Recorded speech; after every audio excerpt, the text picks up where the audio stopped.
What's up, everybody, and welcome back to another episode of Blood on the Razor Wire TV, where we bring it to you real and we bring it to you raw. If you haven't already, hit that subscribe button, hit that like button, share the video, and make sure you leave a comment. Appreciate everybody being here. Bear with your boy. I'm a little bit, down in the dumps. I don't know if it's allergies. I don't know what it is, but I'm here with you today. So we're going to talk about Love During Lockup. I'm sure you've seen the show Love After Lockup, and some people might be wondering, you know what? Do people really fall in love with cops? Is that the type of thing that happens in prison? Is this what's going on? And I'm sure a lot of people didn't really think about that stuff until them cats escaped from Clinton Correctional Facility in New York. And I happened to be in Raybrook when them cats took off. You've seen the helicopters in the air. People are looking for them. You might remember Richard Matt and David Sweat and, the prison employee, right? Oh, Joyce Mitchell. And these cats end up escaping. I mean, one of the probably best escapes ever. Like, these cats were pretty intelligent, man. They put in work. And, they planned, they plotted. They had Joyce Mitchell. They threw her the hook, line, and sinker. They reeled her in. Had Joyce part of the team, the escape team. She ends up changing her mind at the last minute. She doesn't show up, so their getaway's all messed up now. And eventually you guys all know that they're caught. One of the dudes are shot. He doesn't live. The other cat, they end up capturing him. And then they take old Joyce Mitchell down to the county courthouse, and they say, we're really disappointed in you, and we're going to send you to prison too now. So old Joyce ends up going to prison, and her husband comes on TV, and he says, well, I still love her. He still loves her, even though she fell in love with these two cats. And, it's kind of like that Ed Sheeran song. We're going to talk about that today. Some people find love in mysterious places. And I think that's what happened with old Vicky White. Vicky White's been working down there at the county jail all these years. Been there almost 20 years. She's a supervisor. She's maybe a little bit lonely. And in comes old Casey White. Now, Casey's not her husband. He's not related to her, allegedly. But old Casey shows up. Maybe they knew each other from before. That I don't know. Casey shows up, comes down from prison, sees Vicky, starts probably kicking it with her. And she's like, you know what? I'm starting to feel this guy. I'm starting to like him. But I'm sure old Casey had one thing in mind. Casey wanted to get out of prison. This wasn't the first time that old Casey was plotting on an escape. He was already in prison, serving 75 years for a series of crimes in 2015. This is a pretty big dude, man. He's 6'9", 270 pounds, and definitely not a guy to mess with or to play around with. I'm going to keep it real with you. If I was in prison with him, I wouldn't want to be beefing with that cat, 6'9", 270 pounds. I don't want him putting your boy in the headlock and I can't get out, and then it goes all bad from there. But anyway, he meets old Vicky White, comes down to the county jail, starts kicking it with her, and you see this all the time in prison. Dudes will throw something out there. They'll throw that old fishing line out there with the hook and see if they can catch something. And in his mind, I'm not sure if he thought he was going to be able to catch her and, accomplish everything that he wanted to accomplish, which is getting out of prison. But he threw it out there, right? Let's talk a little bit about it, though. Casey White was being held in the Lauderdale County Jail after allegedly confessing in 2020 to killing a woman in Rogersville, Alabama in 2015. White entered a not guilty plea to a capital murder and was being held in the county jail awaiting trial. Comes down from prison. That's like the best place to be. When you're in prison for a long time, you get back down to that county jail. That's where you can kind of make moves. Because escaping from a real prison, and we'll probably do a story on my boy, man, that escaped from USP Lee or almost got out until some things went bad. Did a little drawing for the tattoo on my chest, but we're going to talk about that escape at USP Lee too. Chevy. So anybody watching knows Chevy, that'll be coming up. We got a little thing that's coming up on that, all right? In 2019, White was sentenced to 75 years in state prison for a series of crimes in Limestone County, including kidnapping, attempted murder, robbery, and burglary. Like, this cat ain't no joke, man. According to the court documents, he tried to shoot his ex-girlfriend and held her roommates hostage in 2015. So definitely probably something going on upstairs with with the rocker, you know what I mean? In 2020, Lauderdale County Sheriff Rick Singleton said authorities uncovered an alleged plot by White to take a hostage and escape the jail. After discovering his plan, Singleton said a policy was put in place mandating 2 sworn deputies be with him at all times, including during transportations to court. But Vicky's the boss of transportation. There's a relationship brewing. Vicky puts her house up for sale.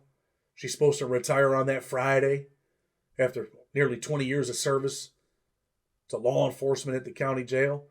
And I bet you they start kicking it. She's like, you know what, man, I'm going to sell this house. And this was part of their plan. We're going to have some cash and we're going to take off. So Vicky eventually sells her house. Now it's time. It's go time now. She's in, all in, supposed to retire.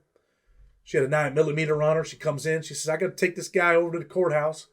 He needs a mental health evaluation. I'm not feeling too good, so I'm going to go over to the clinic myself and get checked out. She walks him out. They walk out of the county jail. They get in the cruiser. I don't know when they start kissing, but I guess eventually they probably start kissing, maybe in the front seat. But anyway, they get to wherever they got to go. They drop off the car, and I'm sure that they transfer vehicles, right? And everybody's up in arms. What happened to Vicky White? Oh, my God. In the beginning, the sheriff didn't want to, he wanted to be politically correct. He didn't want to come out and say what was going on, right? So let's just read about it. And then we're going to talk about it, too. On Friday, Vicky White said she was taking Casey White for a mental health evaluation when she checked him out of jail. She said she planned to drop the inmate off at the courthouse and get medical care because she wasn't feeling well. My boy had that old Monopoly card, get out of jail free. You know what that was? He probably put that 48 Laws to Power, that book. Probably put that thing to work, or The Art of Seduction. Probably seduced old Vicky. Authorities found out later that no such evaluation or court hearing was scheduled for Casey White on Friday. Sheriff Singleton said that Vicky White never made it to the place where she was to get medical attention. Of course not. It was never the plan. Friday afternoon, concerned officers at the jail tried to reach Vicky White, but her phone went straight to voicemail. She probably took that old iPhone and said, dust that thing off and throw it over into the river. We don't need that no more. Not where we're going. Wonder what their plans are for. You know, I'm also wondering whether or not they're going to find old Vicky. You know, I'm wondering about that.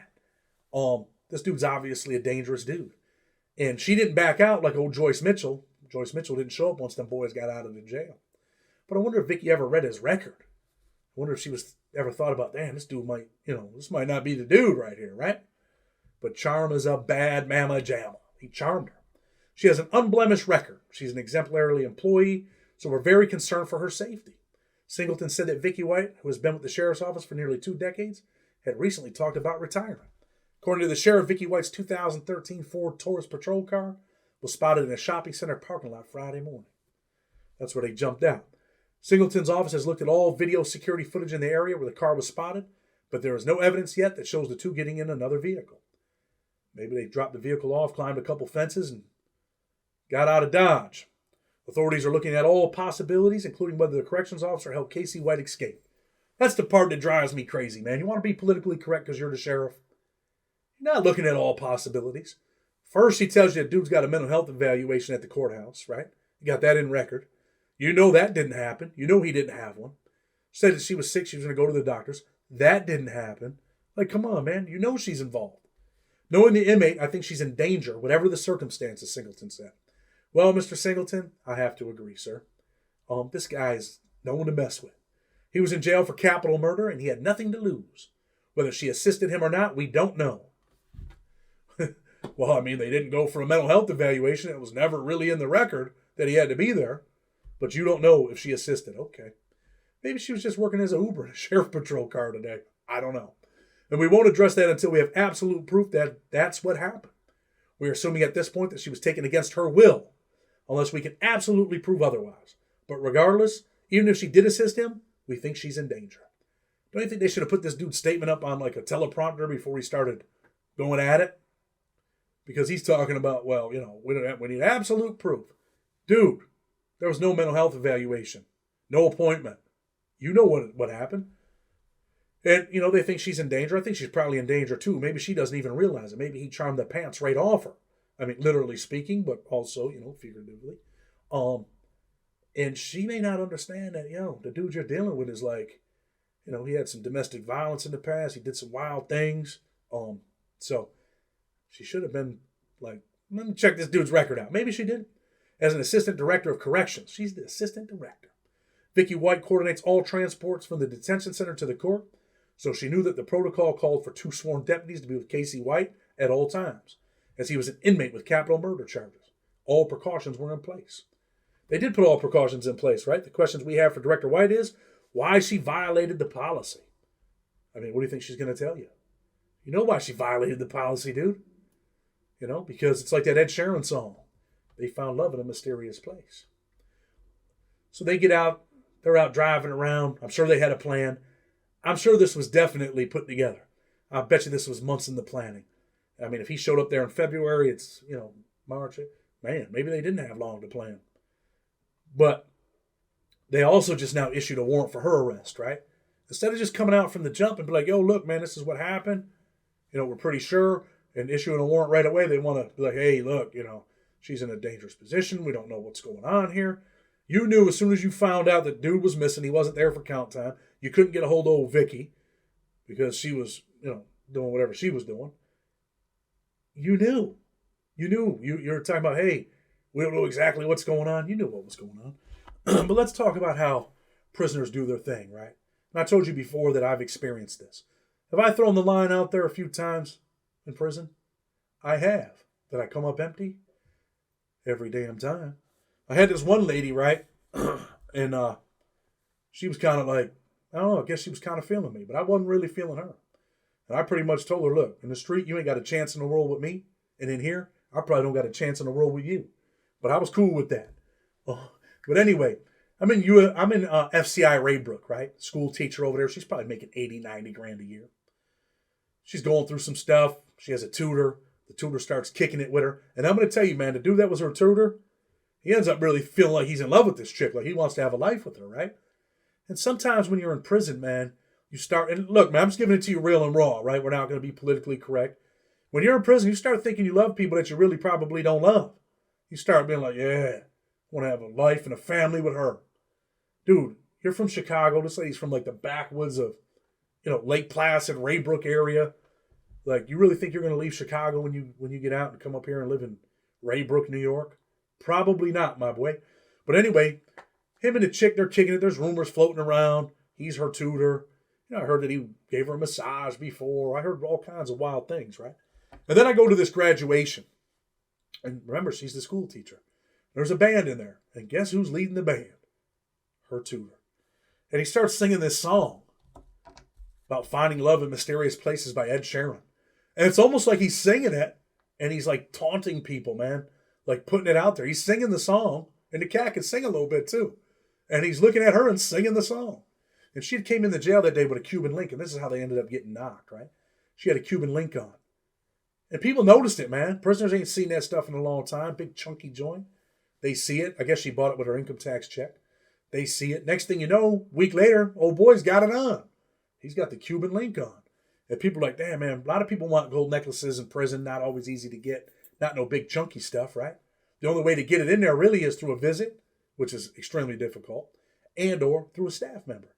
So next thing you know, old boy's rocking that joint. Now the whole compound's talking. And I used to work in education. And I wish I could bring one of my homeboys on here that worked over there with me, who I interviewed before. Maybe I will. And we'll talk about this. I'm working in education. Usually it's 2 staff at night.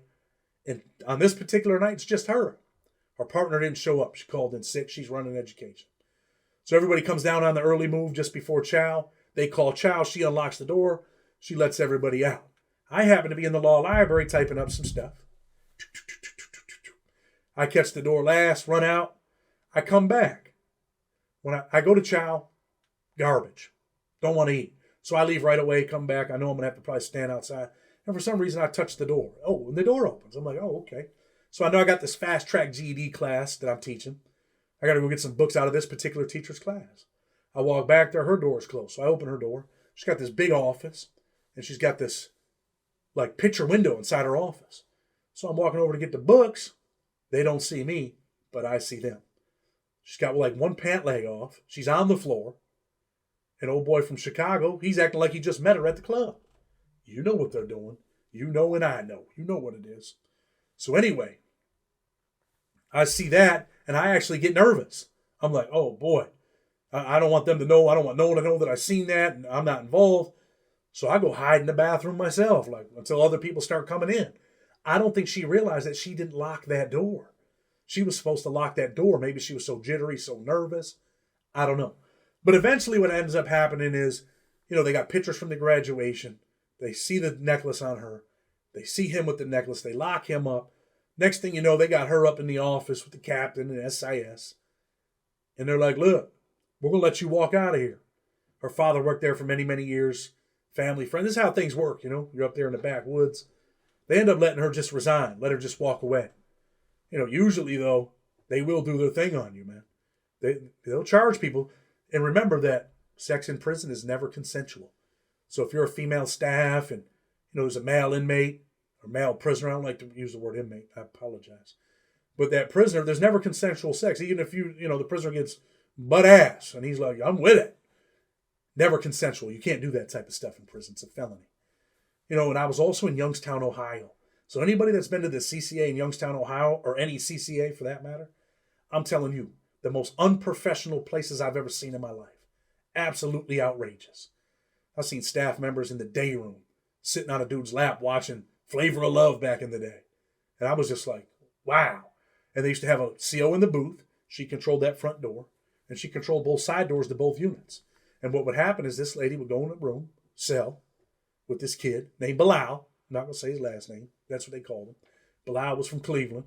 And they go in there and do their thing. And she'd come out. And she was always drunk. She was drinking. She was an older lady, too. And then the lady in the bubble, she'd come out going to a different cell. I know. You probably think, what? Let me tell you something, man. It was off the chain in Youngstown, Ohio. People were in there hitting the laundry room lady and just everybody, man. It was just like it was a free-for-all over there. It was just like a place where you're like, wow. And that's how relationships get struck in prison, man. Dudes throw out that line, man. Sometimes, you know, maybe it is real once in a while. But a lot of times I think dudes play on, you know, the insecurity of some women. And I think this dude probably, you know, Vicky's maybe an older woman. Maybe she's a little bit lonely. She's been working at the jail all these years. This dude comes in. Maybe she thinks, wow, 6'9", 270. Maybe she's thinking he's a hunk. She wants him. And then he just starts kicking it. She opens the door. He throws the line out there, but she opens the door. And then he just starts running. Doop, doop, doop, doop, doop, doop, doop. And now we can talk a little bit more about Vicky. How many of you think that they're going to find her? Do you think this dude only used her to get out of the jail and then he did something bad to her? For the sake of her and the sake of her family, I hope that's not the case. I don't necessarily just hate all cops and want all bad things to happen to cops. It's not me, man. I dislike cops that do bad things to us. I dislike cops like the 4 cops that beat that dude up and killed him with handcuffs on. I dislike cops that make up false reports and write bullshit on statements that you never said. I dislike cops that go in your cell and destroy it for no reason other than to be nasty. But, you know, this lady's somebody's daughter, man. And she's out there with this dude. And yeah, I know she made her own choices, right? She made her own choices. And it's definitely a situation where I know he's probably got that gun now, right? Where she's probably in serious danger, man. Whether they're going to find her or not, I don't know. I want you guys to weigh in. You tell me. You know, we'll talk about current events sometimes. You know, there's all kinds of stuff on the internet about this, and I'm sure. You think these people are going to get away? You think they're going to Mexico or some far-off land where they're going to live a happy, everlasting life? This dude's 6'9", 270. Where's he hiding at, man? Where you going to hide at, man? Come on, Casey. Where you going to hide at? And I'm going to tell you what I think. I could be wrong because I thought this about Bucky, too. You know, we had Bucky Phillips escaped from where I'm from. You guys might remember that. You know, what was that? Wow, that had to be about 15 years ago maybe, right? Oh, Bucky escapes. I said, man, he's gone. He's holding court in the street. He ain't never going back to jail. This cat's going to hold court in the street. He's out here, you know, doing some wild things. I said, he's definitely going to shoot it out. And I'm going to say that I think Casey may very well hold court in the streets. He may be shooting it out, depending on what he did with Vicky, right? If he's with Vicky and he really fell in love with her, then maybe not. I think Vicky's probably not going to have to worry about retiring ever again. She's probably going over to the county courthouse like old Joyce Mitchell up there in upstate New York, Clinton Correctional Facility area. And they're probably going to send her ass to prison. They're going to get her in there and tell her how disappointed they are in her. You know, how she went against law enforcement, how she violated her oath, how she violated her duty. And at some point, as long as she's safe, she's probably going to wake up and be like, damn, man, I just blew my retirement. I just blew this, blew that, blew off my job. All my friends probably feel like they hate me if she's got any friends. Because, you know, when you live in like these communities like that and you work at the county jail, and unfortunately a lot of times those people just despise prisoners, man. They hate convicts, hate prisoners, and they think we're, you know, like third world citizens that they can kick us, punch us, do whatever they want. Talk bad about us, spit in your hair, spit in your food. So I'm sure all the people in her community are probably like, damn, man, Vicky did this. Then they had like her ex-mother-in-law was on there, was on the news. I believe she was on Good Morning America. She says, this doesn't sound like Vicky. The hell it don't. This is the new Vicky. Vicky got a little tricky. So, there's just a little current event thing that we'll do every once in a while. Hope you guys liked it. That's my perspective. Do dudes pull chicks in prison? All the time. Do they throw the fishing line out there and reel them in? Of course they do. It's a work in progress. But maybe some of them dudes have good intentions. Maybe some of them dudes are like, damn, man, I really like this chick. But 9 times out of 10, in most cases, them dudes, they're probably just trying to get something. Blood on the Razor Wire TV. With respect, until tomorrow, we're out.